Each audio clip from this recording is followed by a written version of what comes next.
Engineer Alcantara kumanta na kanyang idiniin ang mga politiko na proponent at saka po ang kanyang boss na si Undersecretary Robert Bernardo, Undersecretary ng DPWS. Pakinggan po ninyo itong pag-amin ng nakakalulang daang-daang bilyon at bilyon na dumaan sa kanya at sa kanyang boss na si Undersecretary Bernardo. Kasama po ako, nakatayo, yung opisina. Yun po yung 20% po na 2022 inaayos po namin doon sa litrato po. Subalit nung taong 2023 hanggang 2025, ito tumaas ng porsyento ng 25% po. Ang pag-abot ng porsyento para kay Kong Saldi sa bawat proyekto ay kadalasang hindi isang baksakan. Ito rin ay nakadepende kung paano na ipasok o na-insert. Kapag ang proyekto ay napasok sa NEP, ang unang 10% ay agarang binibigay ko kay Kong Saldi. Habang ang balanse na 15% ay paglabas na po ng GAA within 1 to 2 months.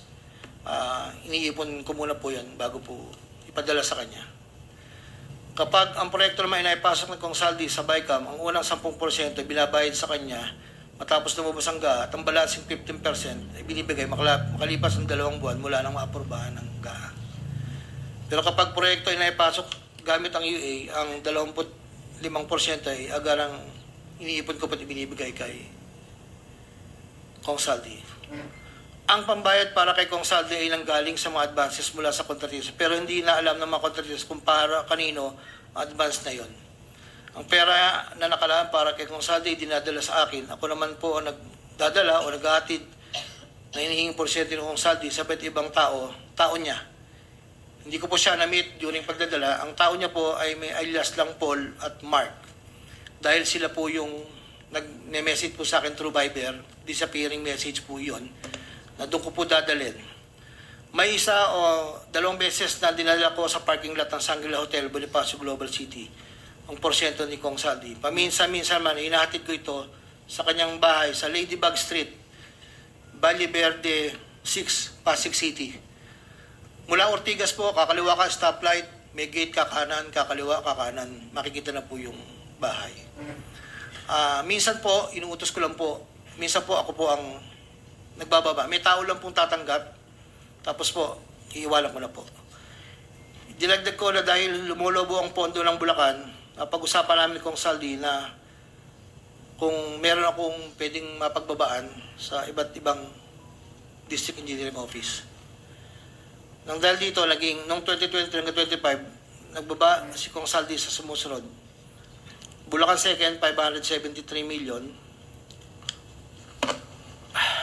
Tarlac 1st, 2023, 1.350. Sa 2024, sa UA, 1.650.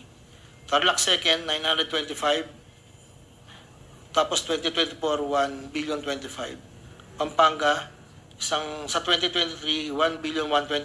2024, 75 million lang po. Wala pong alam yung mga tao doon na DE. Ako lang po ang kausap nila. Hindi po alam nila yun ay kay Kong Saldi. Dahil ako lang po, hindi ko po pwedeng sabihin kung saan nanggagaling. Ito po, ang mga iba naman pong nagbababa ay nakilala ko ang kumpanyang Pearlstar. Ngunit kahit pamilyar ako sa Pearlstar, hindi ko kilala ang may-ari nito. Naging tauhan ng Pearlstar ang kilala ko na MK. Na-meet ko po siya sa district. Meron po siyang project na isang tulay na inabutan ko before.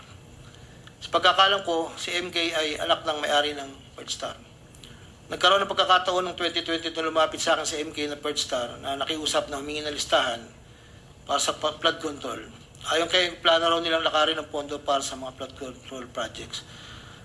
Ako'y nagbigay sa kanyang listahan at nalubas naman po ito sa GAA at UA. Kinaklaro ko na wala akong alam o personal knowledge kung paano nakuha ng Pearlstar ang pondo at kung sino ang kausap nila para masiguro ang pagkuha ng pondo.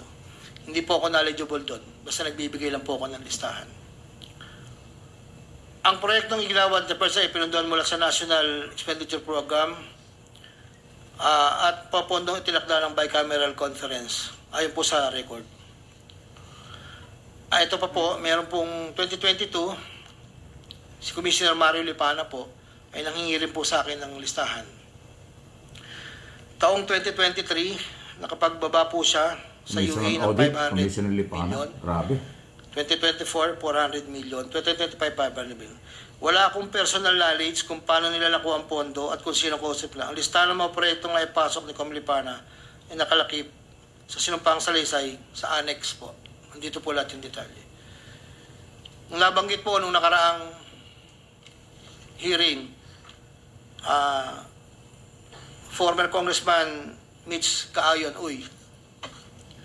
noong taong 2021, nakilala ko si isang pagtitipon, hindi ko na po matandaan, alam ko po birthday, na noon ay Yusek pa po, ang pagkakatanda ko. Dito ay nakapag-usap kami at tinanong niya kung pwede siya magpababa ng pondo sa aking DO. At sinagot ko naman na, opo, pwede po. Noong taong 2022, nakapagbaba ng halagang 411 million sa GAA si Yusek Mitch, na may usapan kami na may gastos na 10% lang po.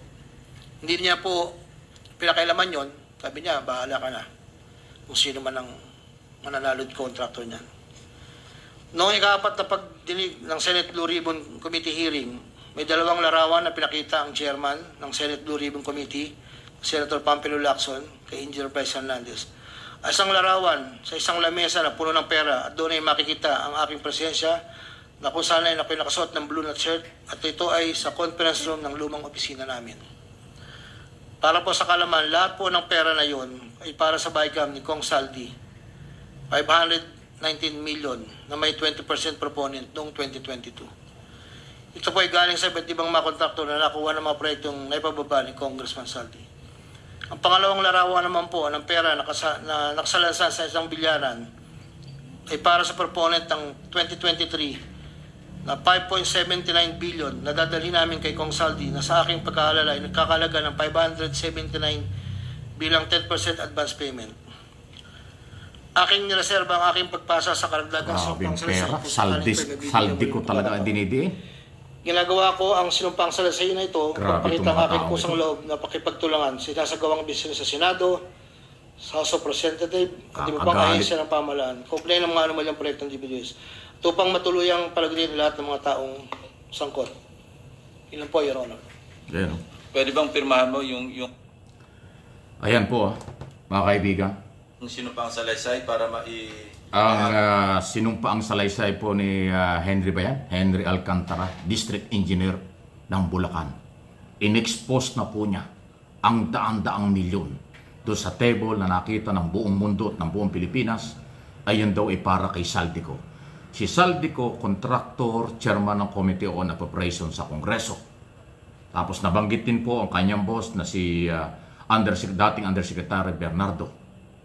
Si Joel Villanueva, Senador Villanueva at Estrada nabanggit din, at saka yung dating Yosek, naging congresswoman, kahayon dyan sa Caloocan. At iba pang mga nabanggit. Pati si Senador Bong Revilla, dating senador, nabanggit din po.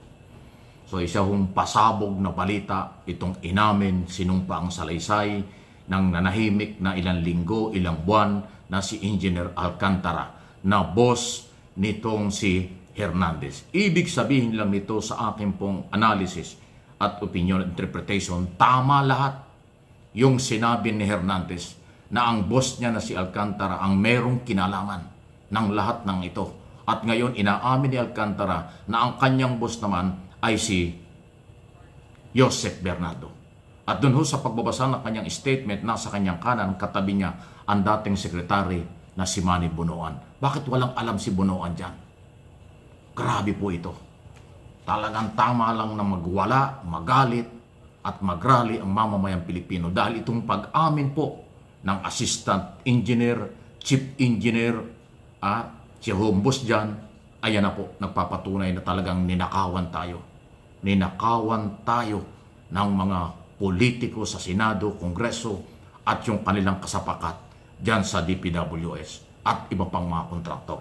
Ayan na po, yung retratong napakaraming pera, yan daw ay para kay Saldi. Kasi 25% daw po ang hinihiling ng lahat ng proponent sa nakakalulang daan-daang milyon at bilyong-bilyong piso pag pinagsama-sama po. Yan ang bagong balita. Ano pong inyong masasabi dito? Grabe po ito. Kagalit-galit talaga.